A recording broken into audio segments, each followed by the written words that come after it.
I'd like to welcome everyone here. I'm so impressed that this crowd is here on a night like tonight after the polar vortex and it's snowing, so give yourselves a round of applause for that.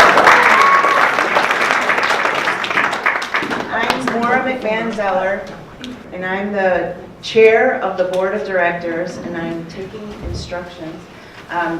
Board of Directors for Thrive Counseling Center, and I'm so impressed that you're all here tonight. Thank you for coming out in this treacherous weather, and everyone's really busy, so thank you for being here. If you're not familiar with Thrive, I'll give you a little bit of information. We're a nonprofit, comprehensive mental health agency located here in Oak Park. We serve the people who live in Oak Park and River Forest and surrounding communities. Our mission is to build healthy minds, families, and communities by empowering people to attain mental health, mental and emotional well-being. Hope, resilience, and recovery form the heart of our programs and services. We are delighted to be bringing these Thrive Talks to the community. The speaker series is a perfect complement for the services and programs offered at Thrive. I want to thank our presenters. This series is only possible because 5 mental health care professionals have volunteered their time and expertise. Some are current members, some are former members of the board, some staff, and some friends of Thrive.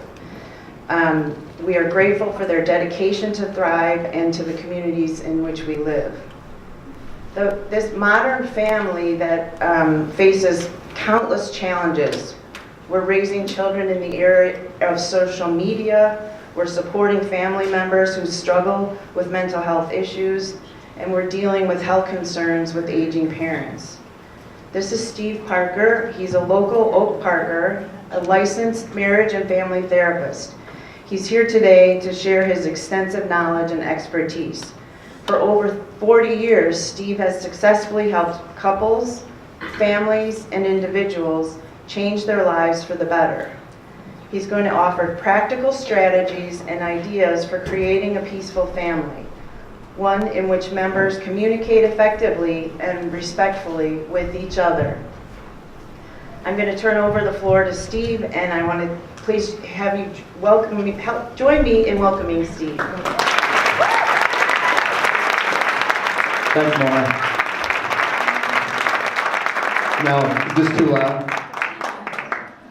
You know, it's really a ploy. I can't believe this turnout for discussing timeshares in northern Wisconsin. I really am impressed with that. Anyway, let me get down here. I am overwhelmed at this turnout. You know, I could easily make it all about me that you're here, but it's really an incredible topic, and I am so appreciative that you guys stepped out on this incredible night to come and talk about creating a more peaceful families. So, you know, thank you so much. On the way up here, my son said to me, please don't embarrass the family.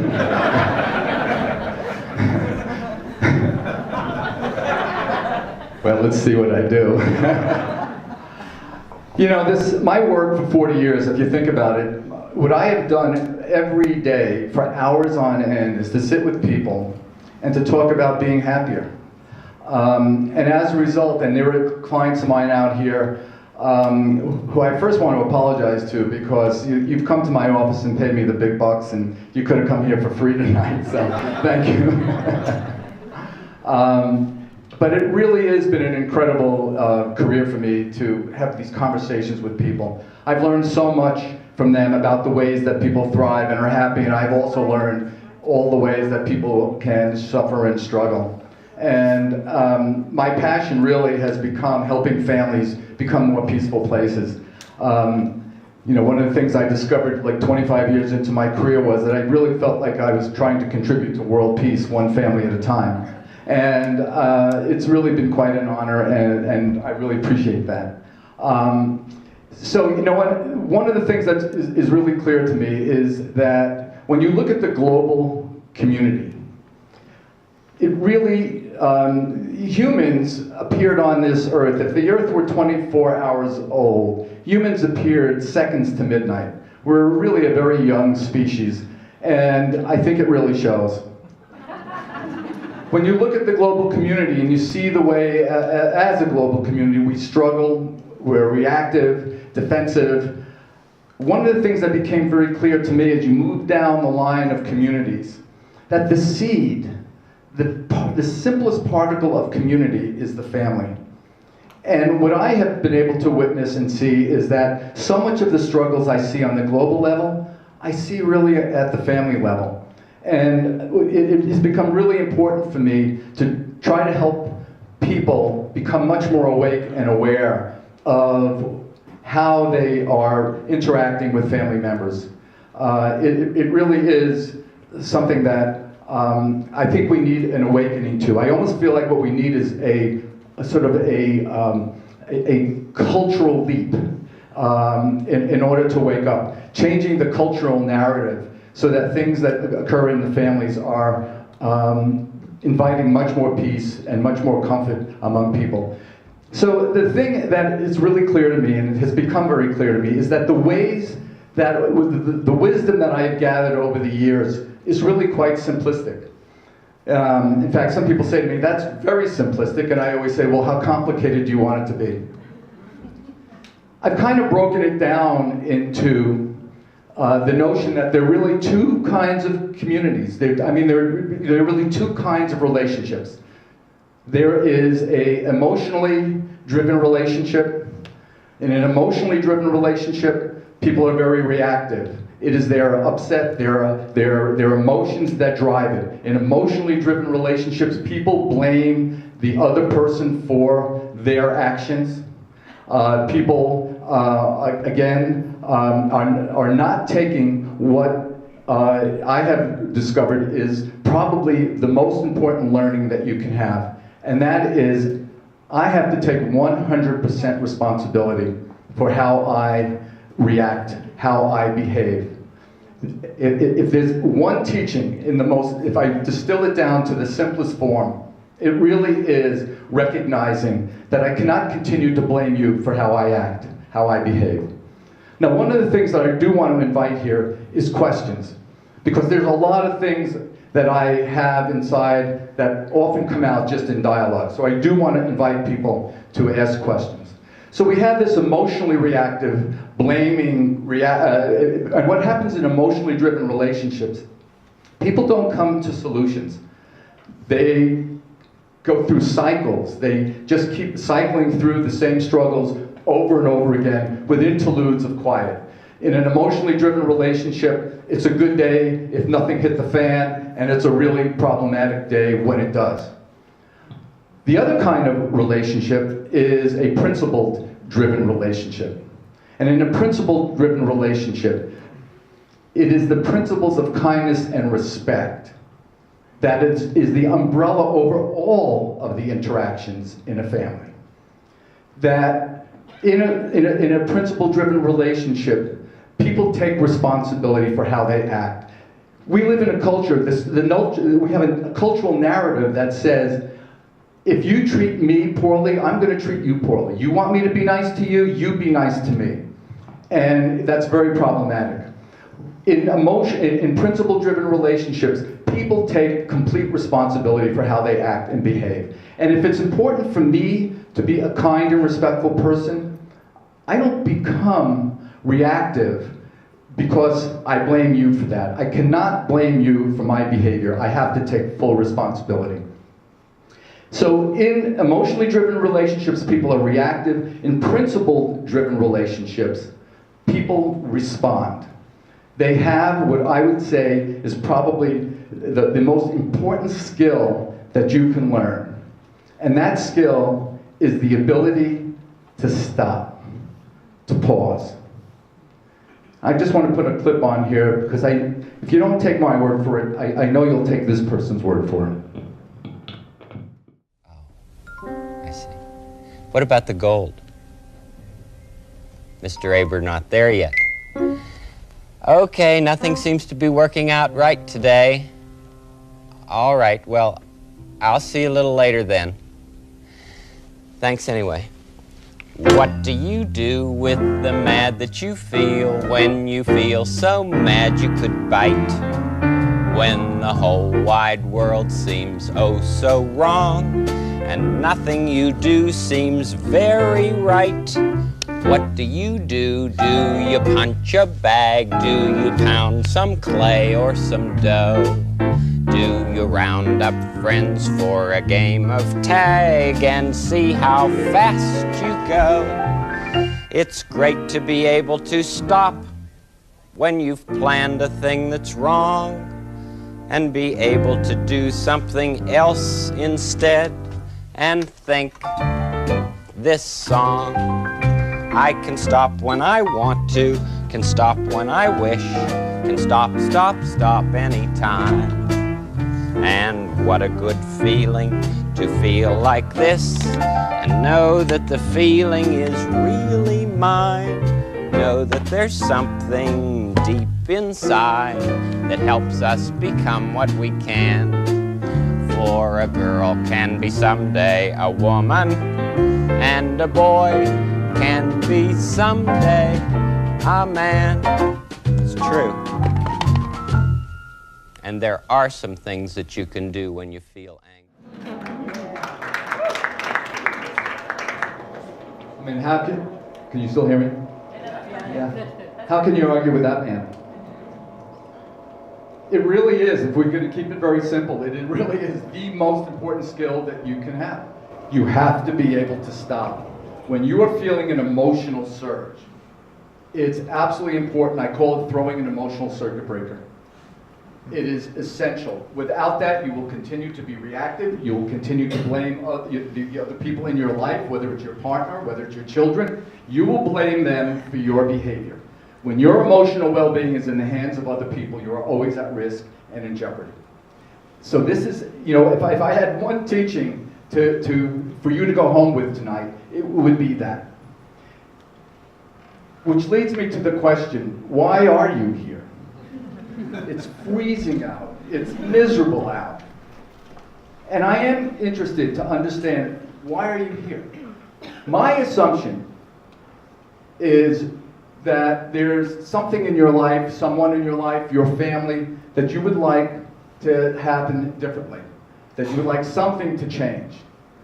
My goal is that when you leave here tonight, that you actually return to your families and begin to contribute more positively, contribute in ways so you start creating the kind of life you say you want. Are there any questions about this notion of stopping? Does everybody just agree with that? Okay, so let me talk about a few things that I think are important to keep in mind. Again, what I want to do is just share with you the things that I have learned, just kind of throw some things out, but I do invite you to ask some questions. It would be nice to think that everybody here understands this notion of stopping and you're going to leave here and you're going to just start practicing. But yes? So I agree with stopping at times, but sometimes when it's a child, you feel like, oh, this is a teaching moment. I don't like the way they communicated, so then you might be a little stern in your response.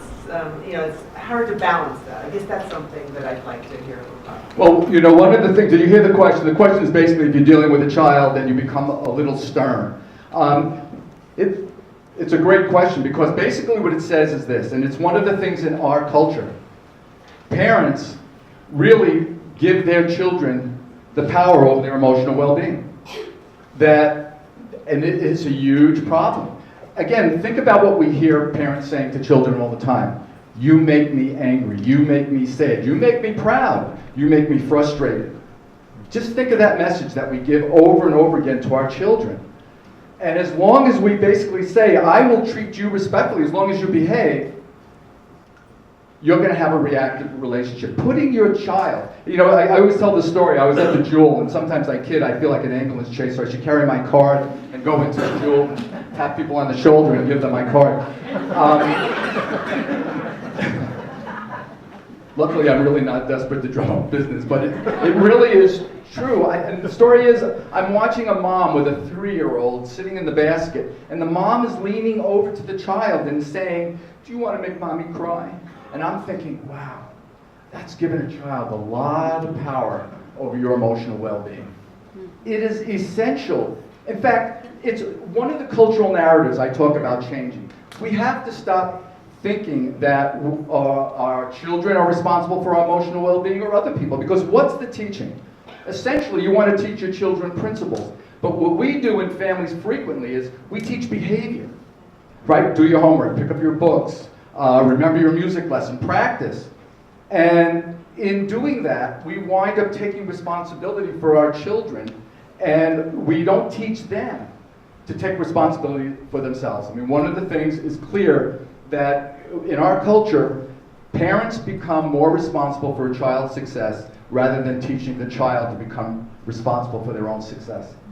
We need our children to make us proud. We need our children to be, happy and popular. And as a result of that, we actually wind up criticizing when we're trying to encourage.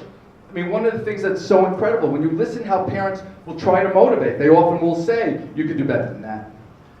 You should push yourself a little bit more. Why don't you have more friends? Why don't you take up a musical instrument? Why don't you do something?" And in that, you don't realize that you're teaching a child to be a disappointer. And one of the problems with that, when people grow up, and maybe they've compensated, maybe they've done fantastic in their life, but deep inside, one of the things that's become very clear to me in my work, even the most successful people who have grown up with that kind of critical motivation are always a little afraid they're going to be found out. Always a little bit afraid that they're a fraud, that they're really not as good as they've convinced the world to believe. And it is really quite problematic. So one of the things to keep in mind is this: everything you say, everything you do is an invitation to something. The voice, the words, the look on your face, you're always inviting and you're always influencing your children. You're either influencing them consciously or you're influencing them unconsciously. You're either influencing them in ways you would say you want, or you're influencing them in ways you would say you don't want. But just know that you are always influencing. There's, people frequently, when people come into my office, they'll say we don't communicate. Well, in communication theory, there's no such thing as that. You're always communicating. The question is, what are you communicating? So the illusion that we're not communicating, silence is communicating. You're communicating all the time. Any questions yet? More? Yes? You're getting to what my question was going to be. You're talking about emotional reactions, and then some of us, like the men in the audience, might tend to get quieter, say less, disengage, as opposed to having that emotional reaction. So the important thing here is to recognize when people are prioritizing being kind and respectful to each other, there's a mechanism in relationships that allow people to talk about issues, but to talk about them in respectful and kind ways. And in those conversations, you can create changes. It's the reactivity that often keeps the struggle alive. Listen, here are the way people struggle. This is, the way people struggle is very similar. There are different stories, there's different content, different situations. But the structure of struggle, point, counterpoint. There's always the battle over reality. It was Thursday, no, it was Wednesday. There's the feeling wrongly accused and misrepresented. And the tendency when that's happening is you want to set the record straight and you become reactive. So when someone says to you, you're just so selfish, you don't even care about me. And if my first response is to say, that's ridiculous. What do you think this is? What do you mean? What do you think that is? That's care. When you begin to get into that battle of realities, you're missing an incredible opportunity. And this is with kids as well as with your partner. That to get into these battles of reality is only going to create disconnect. A major piece of that comes from the school of nonviolent communication. Me being kind and respectful to you cannot be dependent on you being kind and respectful to me. And when you get into those battles of reality, you will do nothing but battle. But if you, so that leads me to the notion of curiosity versus judgment. These are all these teachings that are just popping out for me. Curiosity versus judgment. You tell me that I'm a selfish person, which is, when things are phrased in an accusatory manner, people want to react, set the record straight. But if I say, wow, the last thing I want to be is a husband who's coming across as selfish and not caring. And obviously, when you tell me that's how I am, I'm clearly not coming across the way I want. Let's talk about that. Very inviting, very respectful. I learned this. My career started off as a special education teacher.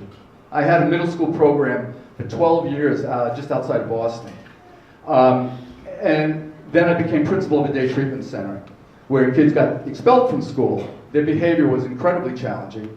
And I learned then what it was like to maintain connection. If you don't maintain connection with somebody, you're not going to have a discussion. You're going to be adversarial and you're going to struggle. And the only way to maintain connection with somebody is to be respectful. And as soon as somebody feels that they've been mistreated or disrespected, you have a disconnect. So here I am at the school when kids can be pretty outrageous, and I'm going to clean up my language here because I see a lot of kids. But one of these, in front of 40 staff and other kids, this kid turns to me and he says to me, "You're an effing jerk." Read between the lines on that. And I say, "I'm really glad you told me that. I thought I was coming across as a really nice guy that cared about you. And you tell me I'm an effing jerk, I am clearly not coming across the way I want. What's going on?" Now, I was very lucky. The kid walked off with me. He could have called me an effing jerk again. But it maintained connection. And that's so important, that you're not trying to get into a battle of reality. Your perception against my perception. That's called a competing needs struggle. In a competing needs struggle, nobody gets heard. You are talking at each other. You're not treating each other like friends. And so it really is about awakening. I just remembered, I wrote a quote that I have read more than any other quote in my entire career. "I wonder if you ever change human beings with arguments alone, either by peppering them with sharp facts or by blowing them up with great guns of truth. You scare them, but you change them. I wonder if you ever make any real differences in human beings without understanding them and loving them. For when you argue with a person, you are somehow trying to pull them down and make them less and yourself more. But when you try to understand them, when you like them, how eager are they then to know the truth you have? There's nothing in the world that people so much thrive upon, grow fine and rosy and robust upon, as being love." You know, if everybody put this quote up in their house and read it every day, because to create a conscious, intentional relationship takes conscious intentionality. It takes mindfulness. You have to learn how to act differently than you feel. That's another one of the gems. You have to learn how to act differently than you feel. When you are emotionally driven, you will be reactive. You will not be, as in a principle-driven relationships, you will not be responsive, you'll be reactive. And the difference between a response and a reaction is a response has reflection. It has pause. It has what Mr. Rogers is singing about, stopping. So when I feel that emotional surge, many times you can feel emotional surge, even if you don't know what to do next. The most important thing is stopping. Because what's about to come out of your mouth has never, ever enhanced your relationship, ever. People, I always say people keep using the same strategies. This is with parenting too. People use the same strategies over and over again that don't work, except more frequently and louder. It will not work. If you were a salesperson and every time you went out you used a technique and never made a sale, would you keep using that? I don't think you would probably be very successful. So this is key here. Yes, question in the back. I'm feeling that emotional surge right now because I have teenagers in this audience who think you are speaking directly to the parent. Can you speak to the teenagers? The teenagers who think that they are on the equal playing field with the parents. The teenagers who are looking at me right now saying, do you hear this, Mom? You do this. I don't do it, Mom, but you do. It still goes to what I'm saying. You can only be in charge of your 100%. How am I going to influence my children to teach them how to be more respectful? So if your kids are saying, this is all about you, Mom, you could say, I could certainly understand that there are ways that I've reacted to you.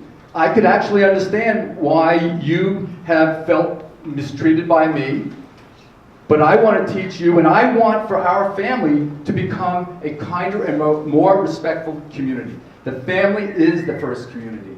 And it is up to us as the parents to be able to influence our children to be kinder and more respectful. So when our kids are behaving in ways, one of the things I always say is, you have to look at your children's behavior as a revealing of a life lesson they need to learn. And that's so important. So instead of teaching behavior, like I said before, you teach principles. So if you don't say, do your homework, you don't say, pick up your shoes, you say, I see we need to teach you something about responsibility. I see we have to teach you something about consideration. When you make it about the principles and not the behavior, you are broadening and shaping them and sculpturing them to become more responsible for themselves and to be more considerate and recognize that they are an integral part of the family. That's another thing that is really important. We have to teach our children that they are important contributing members in the family by making them feel important. When you give a 3-year-old spoons to put around the table, and then when everyone is sitting at the table and we raise a glass and we say to Joey, because we all have spoons, now we can have dessert, that kid starts to believe that they are really important in the family. They have value in the family. And that's essential here. So that by the time they're 16 and on the way out the door and you say, hey, you didn't take out the garbage, and they'll go later, they have not learned to be contributing members of the family. It's up to us to reflect to them their importance, to reflect that our family functions so much better because of the way you contribute. A peaceful family is a family in which all members feel that their life is enriched as a result of the other one being in there. If you look at the plant kingdom for a moment, you walk through the woods and you see there's a lichen growing over here, and there's a flowering bush over here, and there's a tree over here. One of the things that is so remarkable about ecosystems is that all of those individual plants have their own beauty, have their own uniqueness, but because they are all growing together, they all enrich each other's life. They make growing and thriving more possible just because they're growing near each other. And that's a kind of an image I have in families. How do we teach kids? Now, here's the other thing. With teenagers here, how long are you going to keep blaming your parents for your suffering? How long are you going to keep asking? Yeah, she's knocking her son over there. I want to try to win a brownie point with her. How long? At what point do you start taking responsibility for yourself? At what point? Because I work with teenagers. They tell me all the time, my parents never stop bothering me. They never stop nagging me. And I say, well, what's your invitation to them to nag you? Do you do your homework on time? Do you make your bed? Do you follow through with your chores? You know, parents look for certain criteria to know that our kids are doing okay. So they're looking at your grades, they're making sure you're not coming home stoned or high or drunk. They're making sure that you're getting your homework done, that you're being a nice person. Well, how conscious and deliberate are you trying to communicate with your parents? There's a really great book out there. It's called, something, I forgot the name, but it's sort of like, it's called like Bringing Up Your Parents. It's written for teenagers to be much more conscious and intentional about what they invite into their own life. But here's what I'll tell teenagers. Please don't keep asking your parents to stop caring about you. If you really want to help your parents let you become more independent, you got to build trust. You got to be trustworthy. And you have to demonstrate that you're taking responsibility for yourself. How's that, Mom? Better? I appreciated the way you stopped and found a respectful way to talk about that. Any other questions?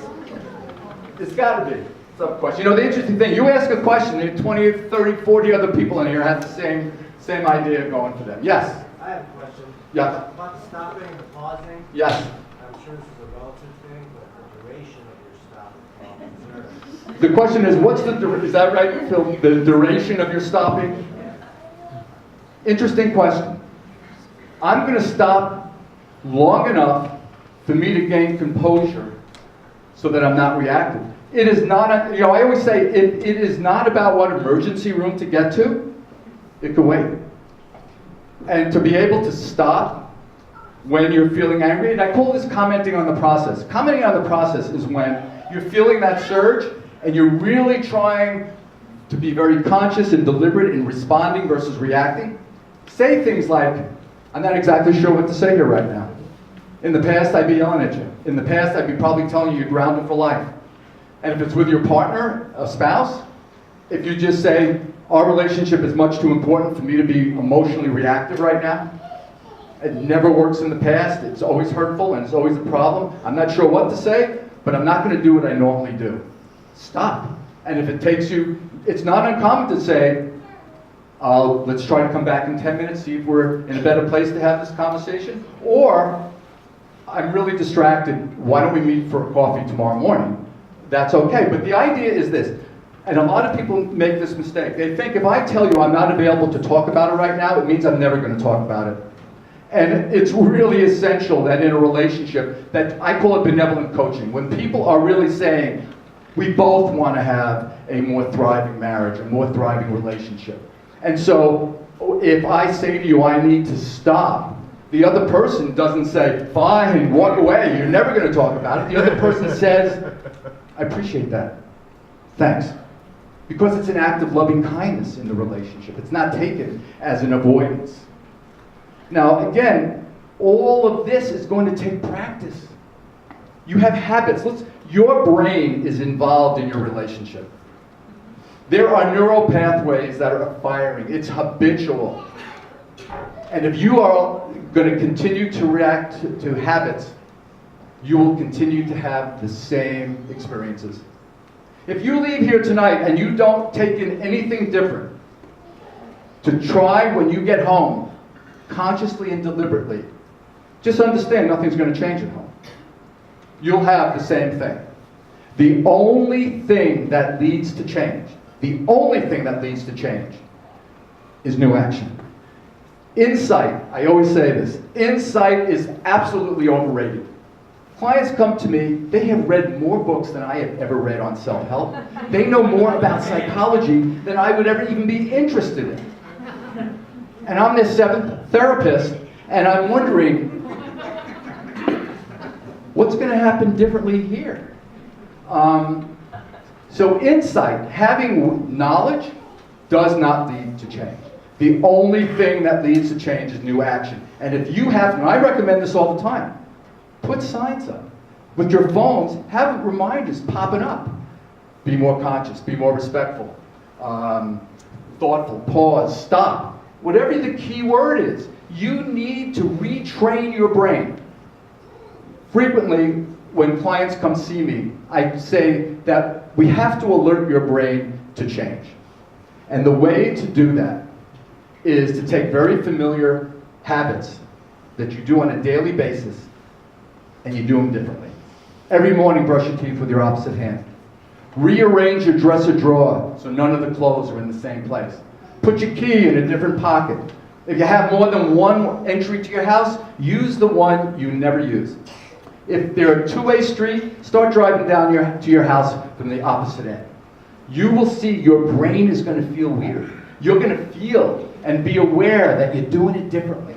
It sounds gimmicky, but I tell you, you have to engage your brain in this, because anything I'm saying to you here is only an idea. And I tell you the truth. The reason I was so excited to come here and talk is because, like I said, I've been working with one family at a time. I'm looking at 120 or more people here. It's phenomenal. And just think, if you all went home and started to become more conscious and deliberate in creating more peaceful families, you're going to start affecting your partners, you're going to start affecting your children, because here's the thing. When you had kids, you entered into a very, very powerful political action. You're not neutral when you have kids, because you are not just affecting this generation of your child, you're affecting your grandchild and your great-grandchild. And we have these cultural narratives that keep going around and around. You always hurt the one you love. Do as I say, not as I do. Spare the rod and spoil the child. Now, I think we got a little more awake to that, except we're not aware of the fact that the rod is metaphorical, expressing anger and humiliation. Here's the thing, when you have your child and you want to teach them something, I can tell you this, wisdom that you're trying to deliver to your child is never going to be delivered through temperament. Anger, shame, blame, intimidation. You are not going to get your wisdom across. That kid isn't going to go home thinking, go into bed that night and think, wow, I need to really think about what I did. That really made a lot of sense. They're going back and thinking that you're an effing jerk. And that's the truth. You cannot deliver your wisdom through temperament, which means you have to be very awake. I see a hand. Can you just stand up?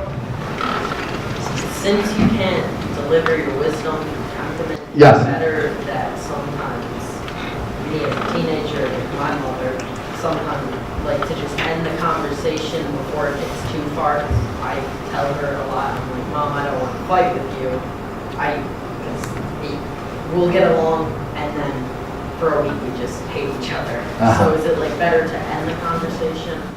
You know, it's how you end it. Okay, so he is asking, if you're having struggle with a parent or anyone, is it better to just, I'm see if I get this right, is it better to just end the conversation? Is that the question?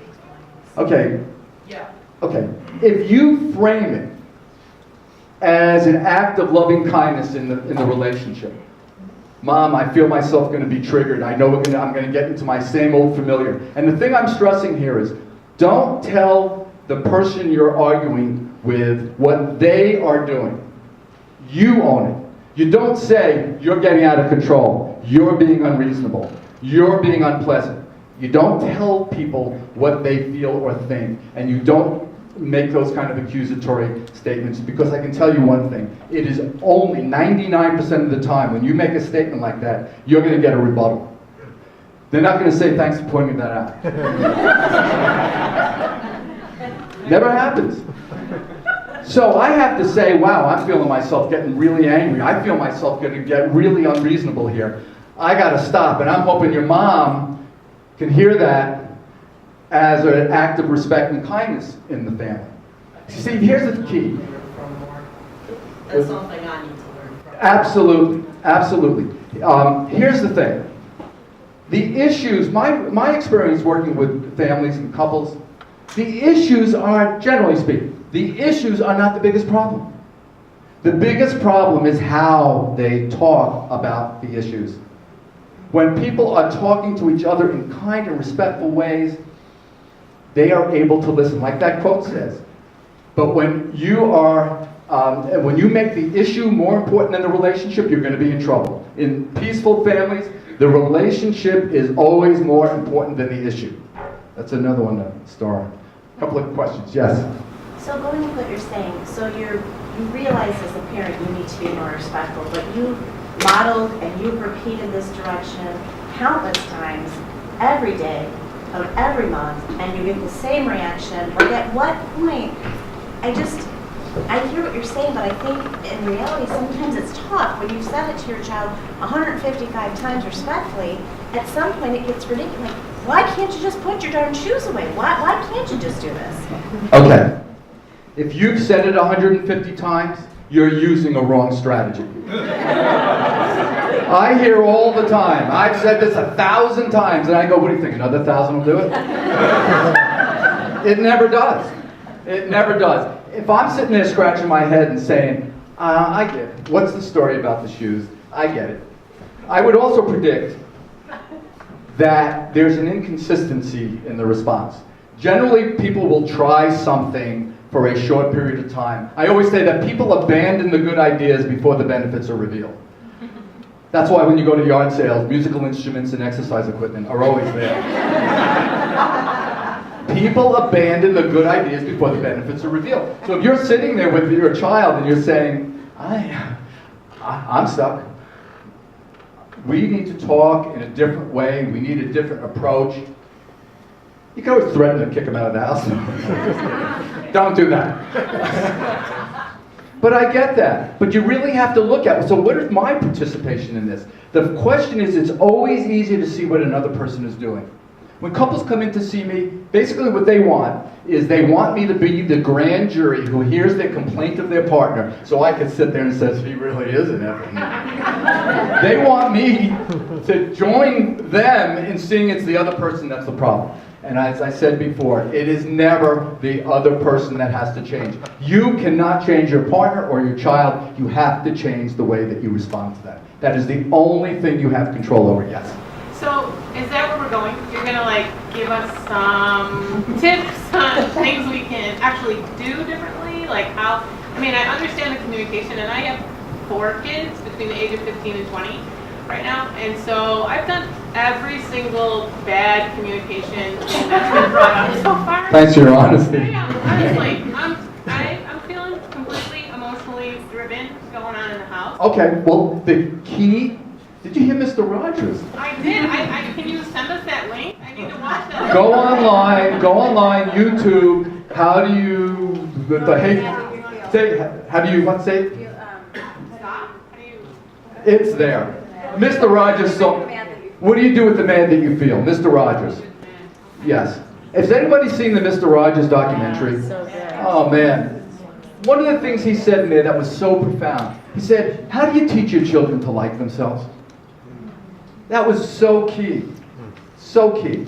How do we teach how do we teach our partner to like ourselves, to like themselves? How do I like myself in a relationship? One of the characteristics of a thriving relationship is you like yourself. Because what happens is, when somebody else gets you to behave in a certain way, not only, and you become reactive, you throw the dish, you throw the cup, and you say, you make me so angry, you made me act this way. And then not only are you yelling and screaming and being reactive, you're also now blaming them for your behavior, and you're blaming them for feeling badly about yourself. Because nobody likes to flip out and become reactive like that. You don't like yourself when you're doing that. There's no upside to it. So back there, the piece is, I have to stop. I just have to stop. As long as I keep being reactive, things are not really going to change. I'm just saying I've never thrown a plate, so. You're ahead of the game. Any other questions? Yes. As a parent, how do you facilitate when you see one child doing that blame game with the other and putting a lot of like responsibility on the other kid, and you know it's about them, that child? How do you facilitate a better relationship as a parent? Okay, so how do you facilitate a better relationship with a parent when you're seeing one child interacting with the other one in a negative, critical way, something like that? Right. Okay. Every behavior of your child is a life lesson they need to learn. So instead of saying, stop hitting your brother, or stop yelling at your sister, you are saying, oh, I see we need to teach you something about what kindness and respect is when you're upset and you're angry. And you stay the course. See, one of the mistakes that people make is they will take something that I'm suggesting and they'll go and try it once. Let me tell you the classic systemic behavior. All systems resist change. All systems resist change. You could be trying to be kind and respectful to a partner, to a child, and I guarantee you that other person is going to do everything they can to get you to behave in your familiar way. Because the truth of the matter is, I don't want to look like the only jerk out here. When you start talking to me in a kind and respectful way when I'm being unreasonable, oh no, don't leave me out here looking like the only jerk. And so I say, you're worse than your mother. And that's always the key, or something that just pulls them in. Systems resist change. You have to stay the course. If you don't stay the course, you're going to get sucked right back in, you're going to blame the other one, and you're off to the emotionally reactive relationship that never got you into a good place in the first place. This is, we're talking about dramatic change. I mean, here's the thing. Here's my piece. I really don't believe there's going to be a peaceful world until there are peaceful families. I just see that, and I'm talking about the best intended families. I'm not talking about the ones with the most extreme difficulties, abuses, and terrible treatment. I'm not talking about that. I'm just talking about the way we attempt to teach our children life lessons, how we encourage them to become better people, to become more awake and aware of the choices they make. Very important to talk with kids about choices. You know, we set things up where we will basically say, now you're not going to get your cell phone because of some behavior they did. That isn't, all that does is sets you up to be the tough guy. All that does is set up an adversarial situation. But if I say to my child, you know, one of the things that's really important is that you choose to fulfill your responsibilities, and when you choose to fulfill your responsibilities, then you get the other benefits of our home, like the computer, like the TV, like your cell phone. Those are benefits of a home. In a family community, in all communities, there are members, and then there are benefits for the members. Think of all the benefits you provide for your child without having any expectation. Think of that. They get so many, and particularly in our community, there are so many things that are available for our kids, they don't even think about it. How do you teach your child to live with a sense of gratitude and appreciation? You know, when a small child says, I want an apple, and the parent goes to the refrigerator and pulls out the apple and gives it to him, that kid thinks that apple grew in there. But if you say to that child, apples, okay, how did it get there? Kid's going to say, I don't know. And then you say, well, do you think maybe mommy or daddy got that apple? And did you thank mommy and daddy for that apple? I mean, if you start really young, focusing their attention on all that they have, you start embedding and putting into the child a sense of awareness. One of the things as parents is we are always focusing our children's attention. The question is, where and how do we focus their attention? That's an essential component in our parenting. Do we focus them on all the things that they have, all the good fortune in their life? You know, living with gratitude and appreciation is one of the characteristics of people who describe themselves as happy. There are people that live from scarcity, where it's never enough. And when your well-being is externally based in how much money you make, in the titles that you have, things like that, you're not going to be happy. You're going to keep needing more. A sense of well-being is something internal. When I talk to some kids, I talk about the sun and the moon. I say, you know, some people are like the sun. They radiate their own light. They are directed, they are interesting, they have a lot, they just are so bright. And then there are kids who are more like the moon, who need to be around the kids with the sun. And their well-being or their sense of themselves is dependent on being adored or liked by other people. You want to teach your child to like themselves. And the way you're going to do that is being very conscious and deliberate in how you adore them, how you encourage them, how you notice. I always say, catch your kid doing something right. I would also say, catch your spouse doing something right. Because this isn't just about kids. And I know a lot of people have their children and the idea of parenting, which makes a lot of sense. But this goes across the board to all of your relationships. How am I contributing and creating the kind of marriage, the kind of friendships, the kind of relationship with my partner, with my kids? How am I doing that deliberately and consciously? Any other questions? Yes?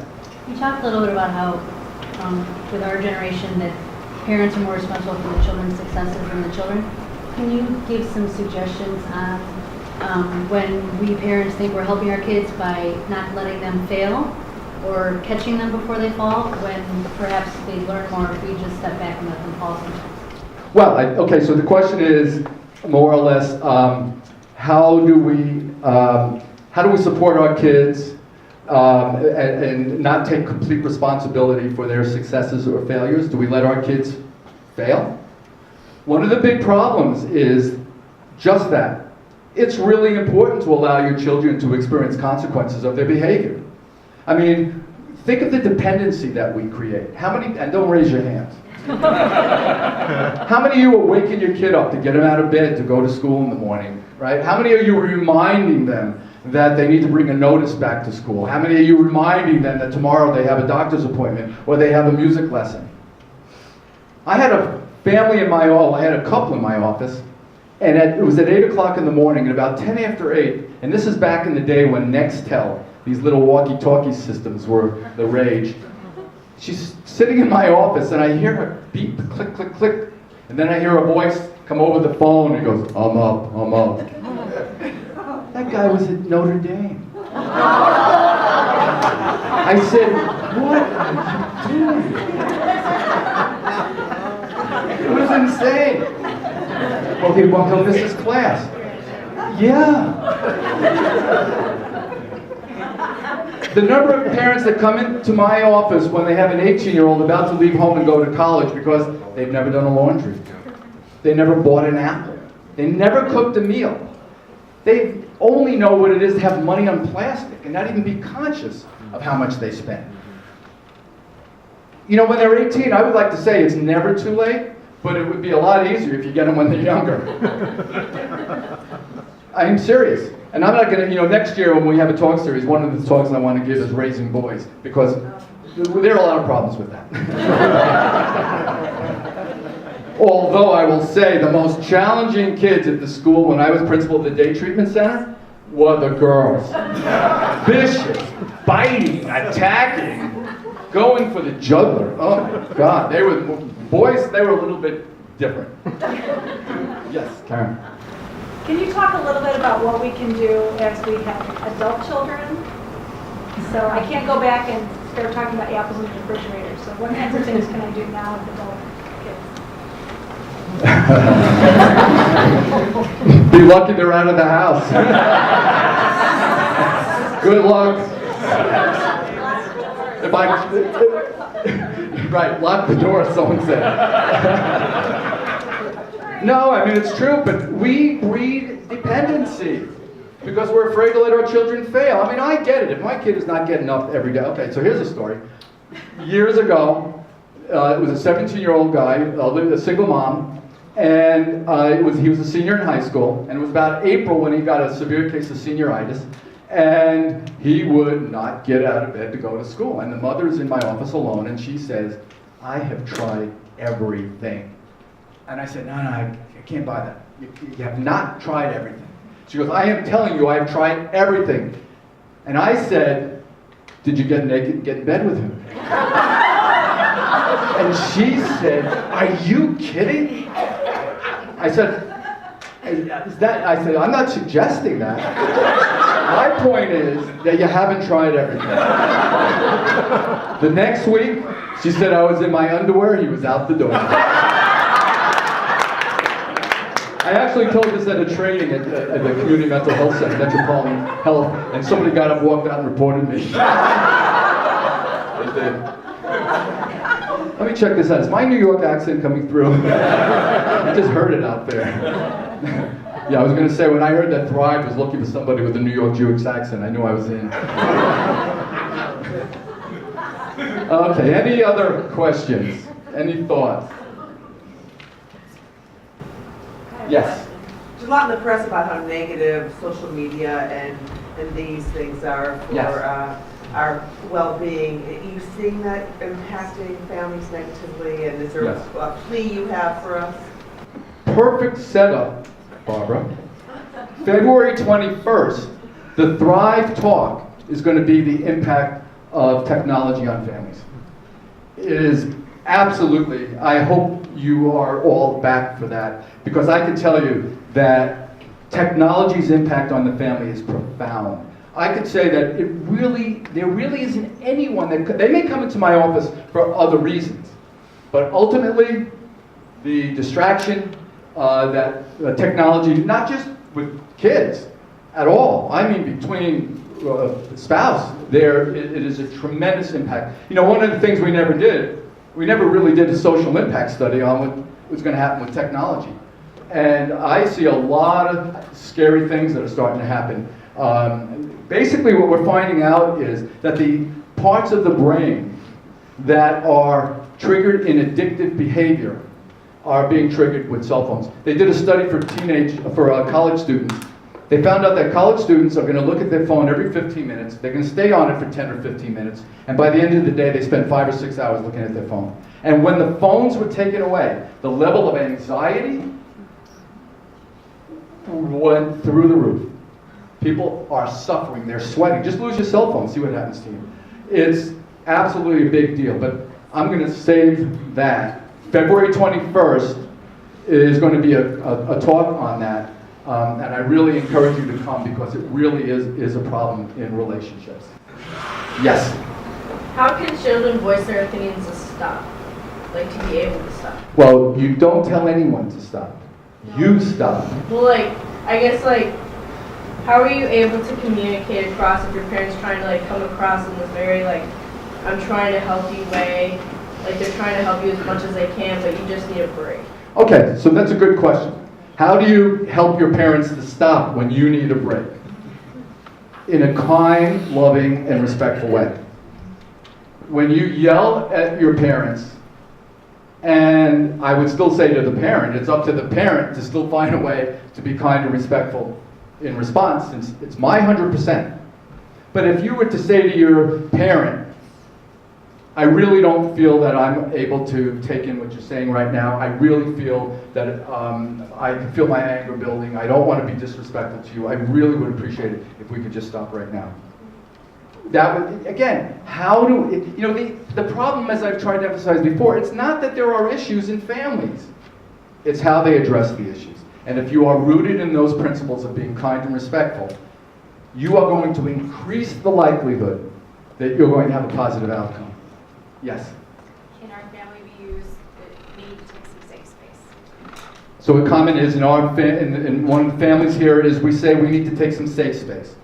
Anything that works that's rooted in being kind and respectful. I can't stress enough the importance of loving kindness in relationships. Anger, reactivity is never going to be useful. It's never going to be useful. Remember, we have a culture, one of the cultural narratives, if I am angry, you're going to take me seriously. If I'm not yelling and screaming at AT&T, I don't get any service. If I'm not yelling and screaming at a child, they're not going to take me seriously. Or my spouse. We have this notion that if I'm angry, it means I mean business. It means I'm serious. Here's a common story. So you have kids are watching TV, you call up, hey kids, time for dinner. Kids say, I'll be right there.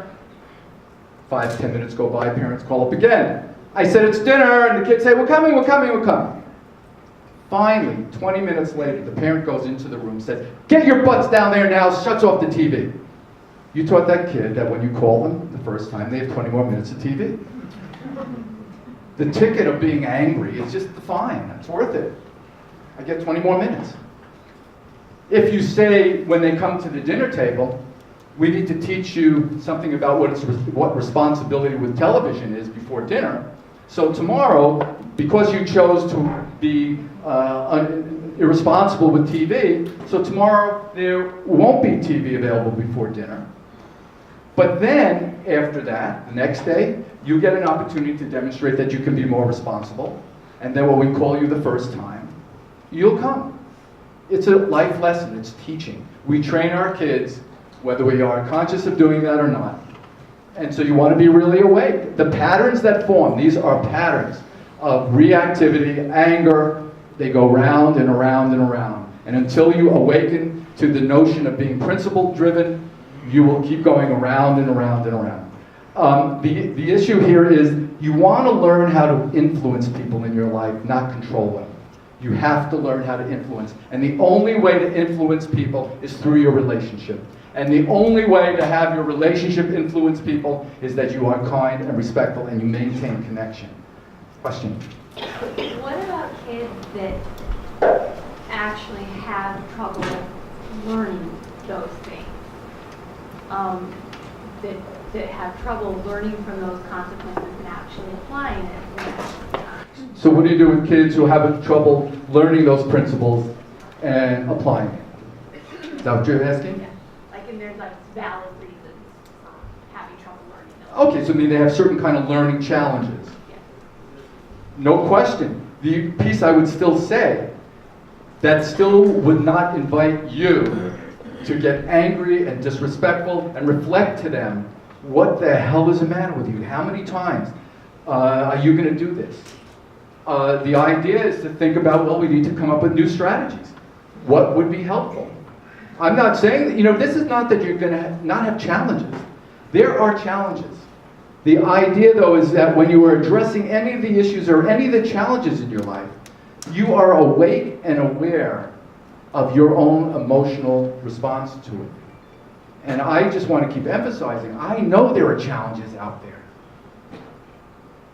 But the anger that drives frustration, remember, we're blaming our children for our reactivity. We're blaming our children for behaving in certain ways that reflect to us that we're not capable, we're not competent.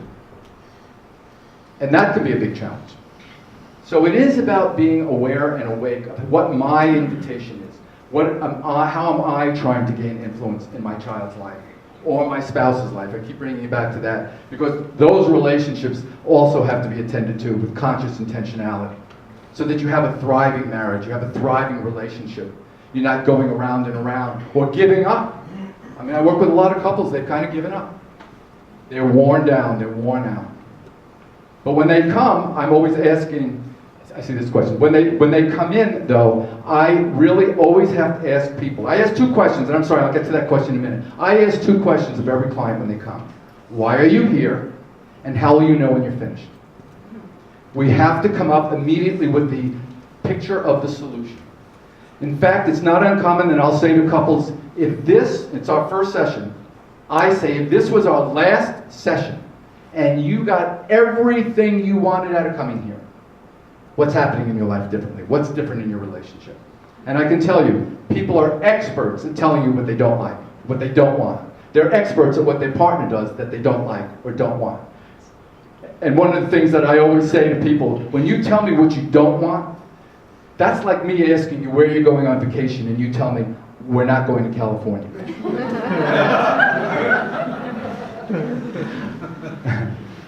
But that's true. When people tell you what they don't want, they think it implies what they do want. It doesn't. We won't argue anymore? I don't know what that means. One's in the attic, one's in the basement. We'll enjoy each other. What does that mean? What would you do that would be enjoyable? They look at each other with blank stares. They've been so focused on what they don't like and what they don't want, they're not developing the vision of the solution. You need to have a vision of solution. Three components of change. One, I want to change. I'm not going to change you. I want to change. The second is a vision of what that change would look like. And the third component is what actions are going to move me in that direction. So again, if I say I want to get in shape, and I then say, and when I'm in shape, I'll be able to ride my bike 40 miles, or I'll be able to hike, I want to be able to go backpacking somewhere. So what's the action plan? I'm going to go to the gym 4 days a week. To go to the gym 4 days a week means you have to ignore the fact that you don't really want to go to the gym 4 days a week. You have to ignore it. You have to act differently than you feel. You have to keep in mind that you are going, here's a very important piece. You will act your way into a new feeling much more quickly than waiting to feel like a new action. Does that make sense to you?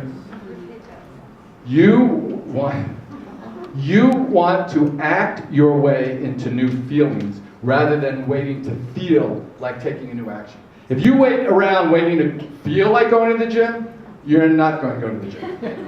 And that example is metaphor. I mean, it's anything that we're talking about. You don't wait to feel to take a new action. You're not, because your habitual brain is going to keep you feeling and experiencing the same resistance that you've always had.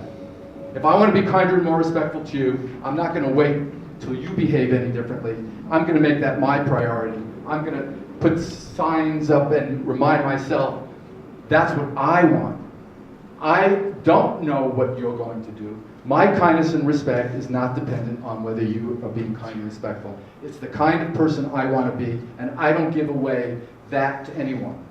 There was in the book Shogun, which was about samurai, and remember that book? One of the samurai warriors in there said the secret of his peace and harmony was that he never gave anybody the power to disturb his wa. W-A was peace and harmony. I never give anyone the power to disturb my wa.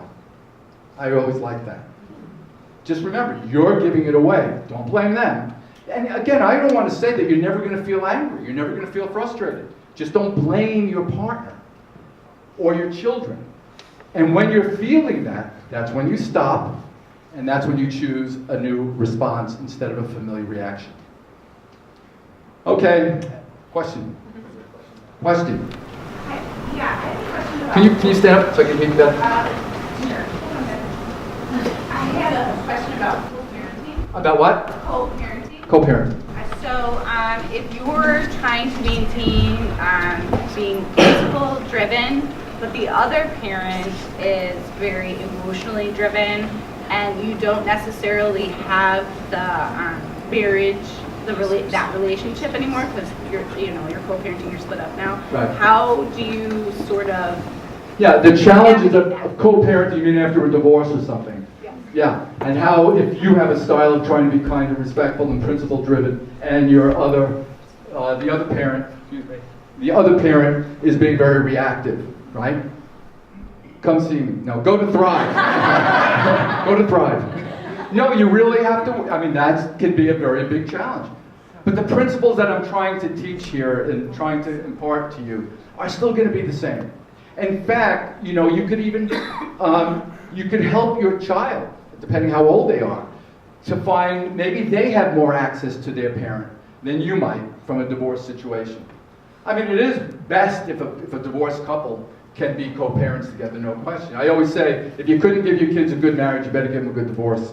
And I know that's not always the case, and I know the challenge that you're speaking about. It's just essential, though, that you really help your child to understand about the principles, about kindness and respect, and maybe they would be able to help their parent, or literally to be able to have a conversation with that other parent, maybe with a mediator, maybe with a therapist. But it's essential that you don't give up your principled position.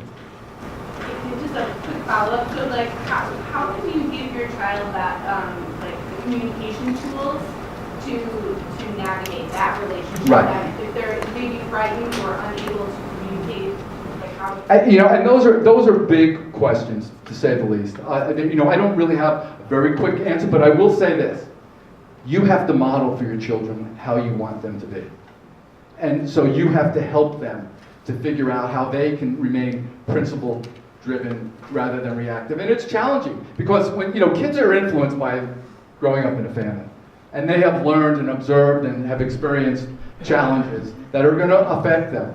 There's no question about that. And that's why it is so important that this conversation that I'm having with you tonight is about becoming much more awake, much more aware. That when you leave here tonight, try to do something different.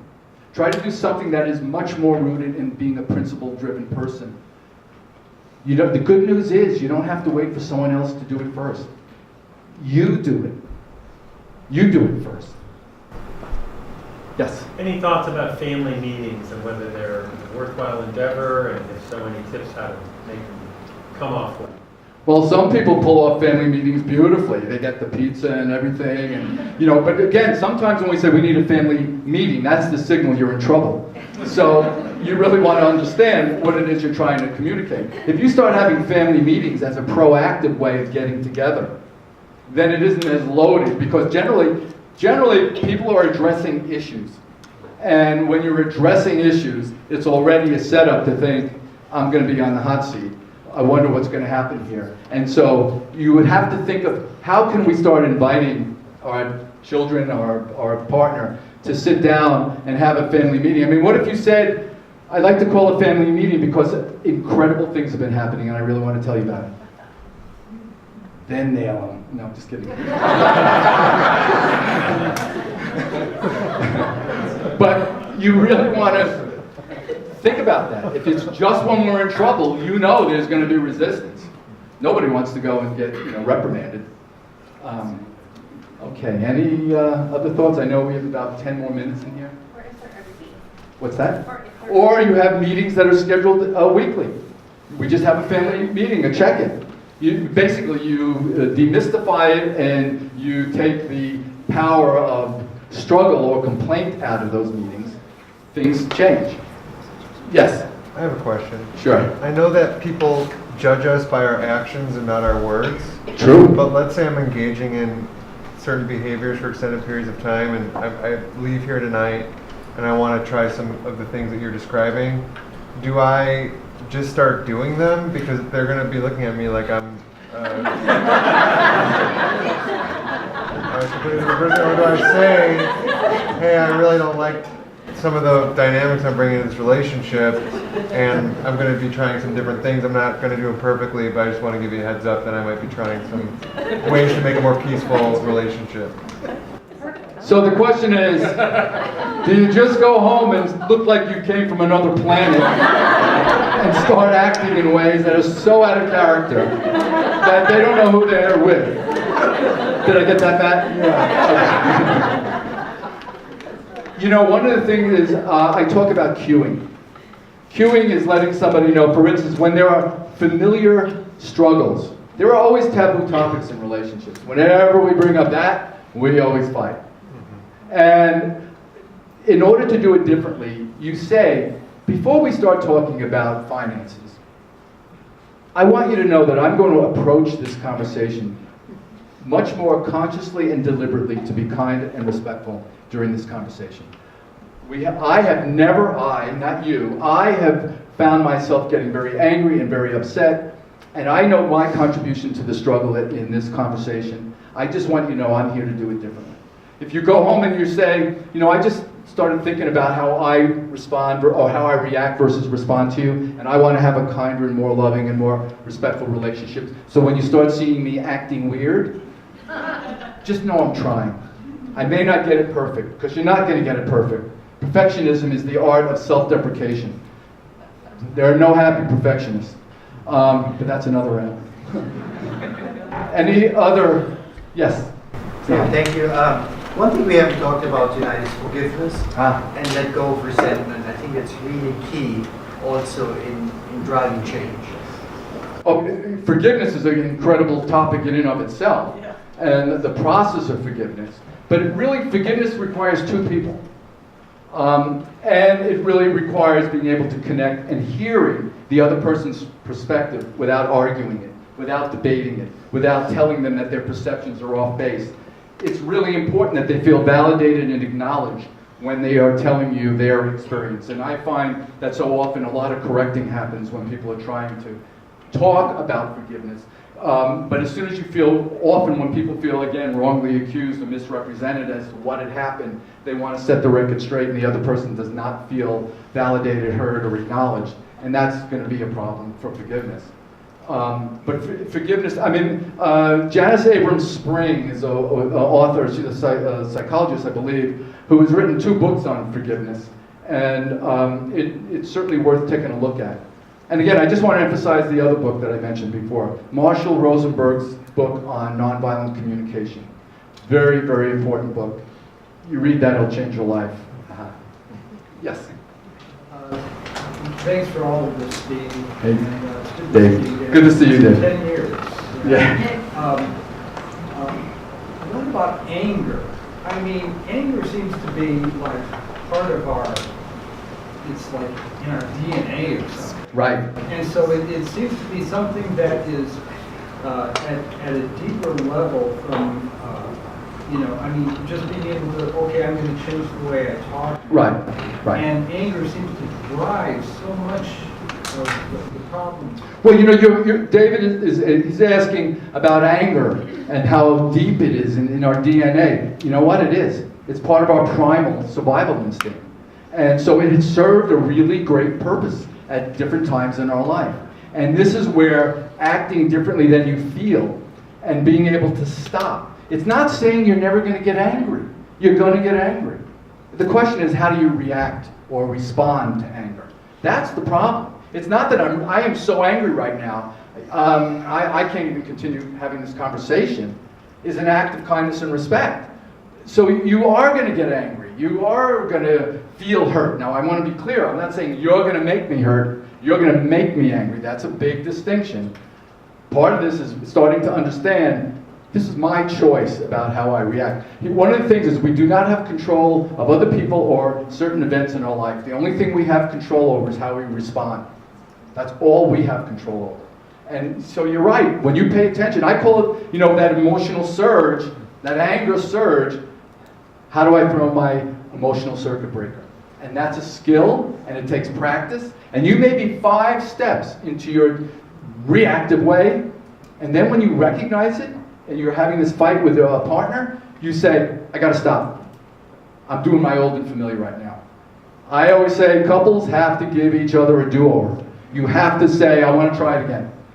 I see what I'm doing. Remember, it is retraining. Takes, again, when you have a benevolent partner who understands that and doesn't say, too late, you already let it out, I'm not talking to you. It's going to be problematic. I'm not going to hold you to a perfectionistic model. If you're yelling at me for 5 minutes and all of a sudden you realize you're out of control and you want to stop, I'm going to say, thank God. I think that's great that you want to stop. Let's do it again. Let's try it again. If you could give each other an opportunity to practice, you'll get better at it. Be patient. Remember, exercise equipment and musical instruments. You don't want to give it up too soon. You're on the right track. You just got to practice. Question back there. Yeah, I'm wondering how we can teach our children to forgive each other for the same old grudges, and if we can teach our children ways to stop when their emotions get heightened when they're fighting with each other. The most important thing is that you model that for them. They are observing. Kids are watching how their parents deal with their problems. Kids know so much more about what's going on in a relationship than people think. Kids pick up energy, they pick it up. All I can say to you is when you see your kids treating each other in a particular way that you think you would love to see change, how do we approach that as teaching them a life lesson? How do we approach that in a way that is modeling kindness and respect? Because a lot of times parents are screaming, for you guys to stop it! And it's not going to work. Because you're basically modeling to them, your behavior is making me annoyed and angry. And you're teaching them that they have the power over your well-being, and you're teaching them that they have the power over others. You don't want to, like I said before, you don't want to say, you shouldn't say that because that's hurtful. You teach them, you don't say that because it's not respectful. And we want to teach you about kindness and respect. So you really have to keep emphasizing the principles. And if you stay the course, they will get it. But again, people get frustrated and they aren't getting the results that they want right away, and they go and resort to what's old and familiar. You have to act out of your familiar zone. That is really important. I don't even call it a comfort zone. People say your comfort zone. You're not comfortable. It's your familiar zone. And that's really important. Okay, I know we're going to come to an end here tonight. I just want to say thank you so much for being here.